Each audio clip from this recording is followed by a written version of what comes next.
Hi guys, today we are going to talk again about the TikTok application, and today we will show you how to pin videos on TikTok.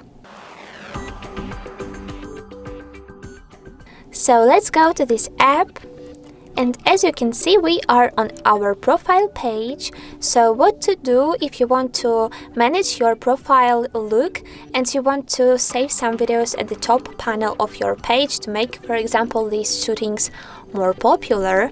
So first and foremost, you need to remember that all of your pinned video have to be just already published. So if they are, let's tap on one of them, clicking on it one time. Later, let's pick on the three dots icon and choose the pin option here at the bottom. Wait a minute, I will go to our profile page and update our screen. As you can see, the second video right now is the first one. So perfect!